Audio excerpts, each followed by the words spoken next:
What's happening, guys? Jim the Game Guru. Okay, this is the first review video I have ever done. First review, I'm going to try to make it as fast as possible. This is for Mario Golf Super Rush. Okay, so now that I've been able to play the game for a long time, regular stroke plays, regular time plays, regular time spent in playing battle mode and adventure mode, going through mostly all of the adventure mode. I'm at the end of it now. I feel like I've spent enough time in the game to actually be able to review it appropriately. If you guys are new here, please consider subscribing. I do give away a game every single month, a Switch game, and this month's game is Mario Golf Super Rush. Go figure. So let's dig into it. Okay, so one of my favorite games of all time is Hot Shot Golf World Invitational on the PS Vita. I absolutely love that game. I love golf games that have the silly, like cartoony characters, but yet have this realistic type of golf. Doesn't take itself too seriously. It doesn't take itself too light. So Mario Golf Super Rush is just one of those games that really resonated well with me. So let's go into the pros and cons of Mario Golf. So the pros, the graphics are absolutely ridiculous. They're amazing. Yeah, they're not like 4K or like super amazing realistic textures you'd see on some other games on the PC or PS5, whatever. But for the cartoony style graphics, I really dig them.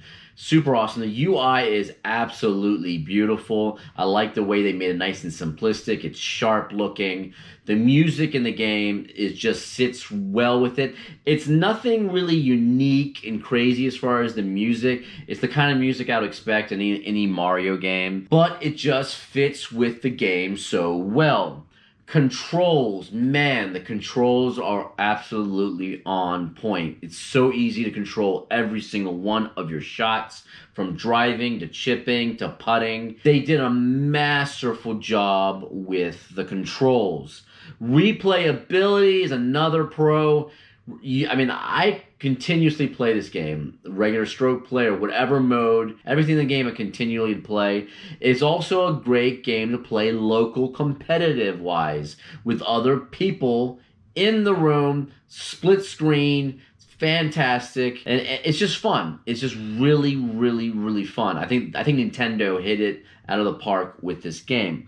Let's get into some of the cons. Okay, so one con that I have for the game is that it's so ridiculously easy. It's so easy. I don't think I've ever played a stroke play on the game on the new course, first time playing on the course, and ever go over par. I mean, every single course I've played, I've gone under par by quite a bit. The only time I've ever failed any of the challenges in the adventure mode is when I didn't know what to do. So like cross-country golf is one of the examples. I went to cross-country golf challenge and I ended up failing it 2 times because I'm like, what is going on? I don't get it.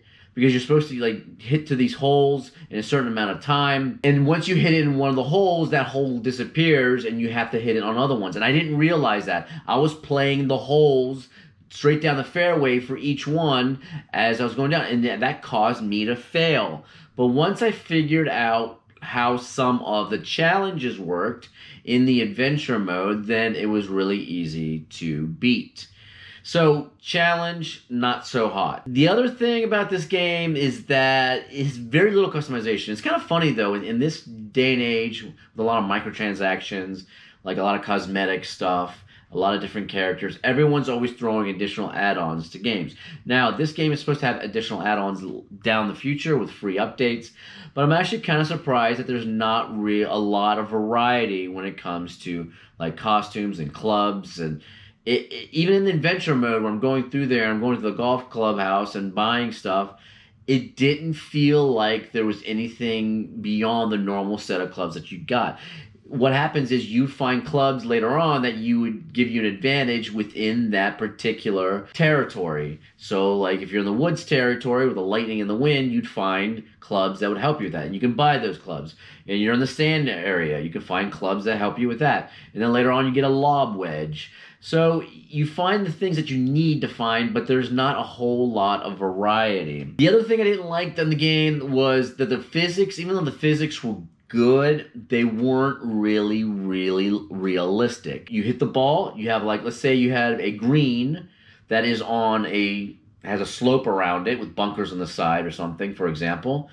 You could hit the ball on the edge of the green, the ball would just stick in the rough. It doesn't actually roll down.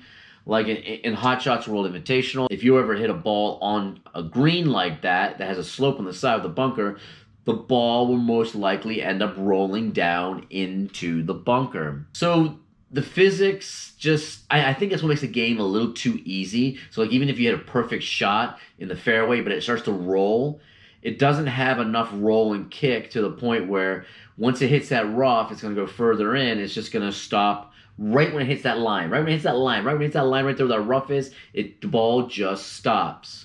So I feel like the physics are not really as realistic as I would like them to be. The other thing is that I feel like this game is a really good game by force.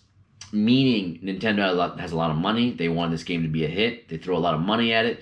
They get all their best people on there pretty much to build out the game. And the game, with all that budget and everything else, was transformed into a wonderful game. But it just felt like it was so forced with the money and all the creators behind it. It didn't feel like it's a game that things magically combined to make this amazing game. And that's what Hot Shots World Invitational was to me.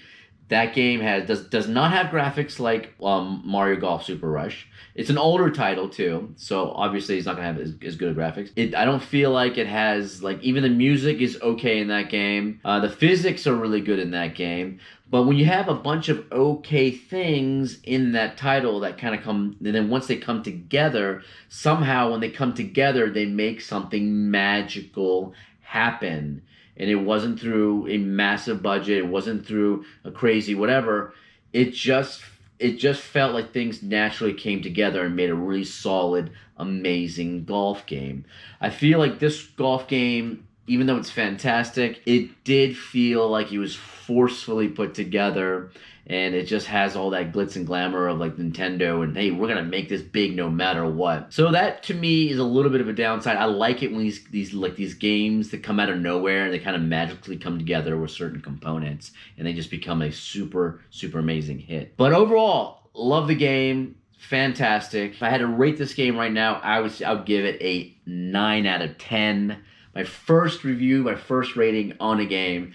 It is great. Is it better than Hot Shots World Golf Invitational? I would probably say no, because I feel like that game came together naturally and very magical. And that game also has 8 to 9 courses in it. And you do have some really cool characters in that game. And the physics in that game is better than this game. And the challenge in that game is better.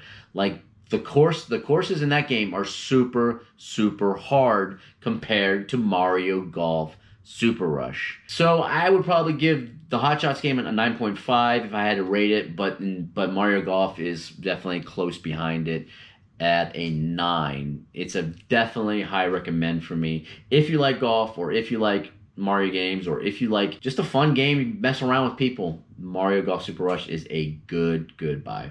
Anyway, guys, I will see you guys on the next video. Bye.